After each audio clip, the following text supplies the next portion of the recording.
the rest of the story. There was not much room in old Fred Williams' apartment to begin with.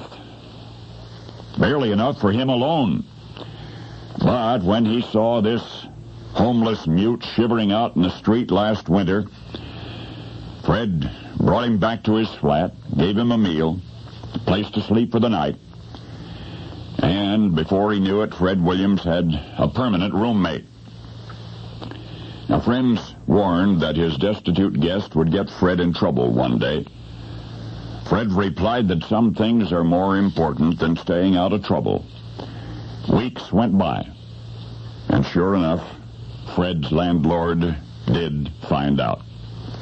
This sort of thing was not permitted. The apartment owner informed his tenant there were shelters all over Chicago that dispensed this sort of hospitality, but not in his apartment building. You want to be a do-gooder, do your good somewhere else.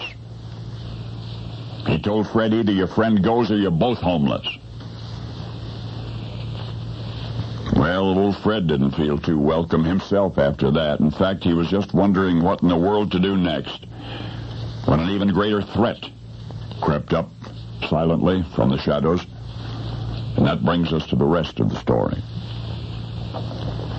Fred Williams is a sound sleeper, and sleeping soundly the night of May 17, until from the depths of some forgotten dream, he heard a voice beckoning him, a voice from the real world, an urgent cry from the once homeless house guest that Fred had believed to be mute.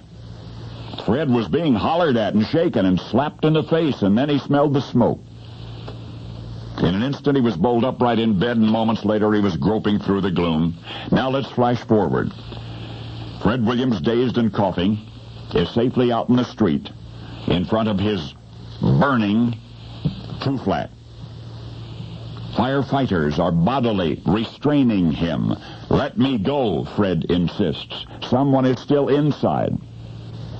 He calls out to his roommate. No answer.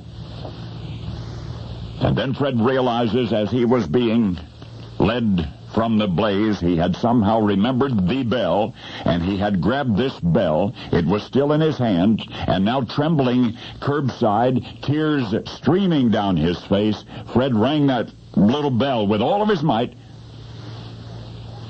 After a seeming eternity of seconds, the once homeless, once mute, forever friend who had saved his life came stumbling from the burning building.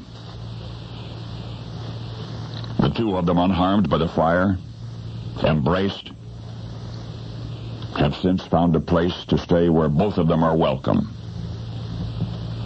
Fred calls it a miracle. What it was a life for a life. For once upon a spring night, the bread cast upon the waters returned to Fred Williams with a cry of alarm in his sleeping ear. By the way, the rescued who became rescuer, found cold and starving in a city byway last February, was summoned to dinner each night in Fred's apartment by the ringing of this dinner bell, the same sound that one night led him through the smoke to safety, reuniting Fred Williams and sun-kissed, his miraculous, no longer homeless Calico Cat. And now you know the rest of the story.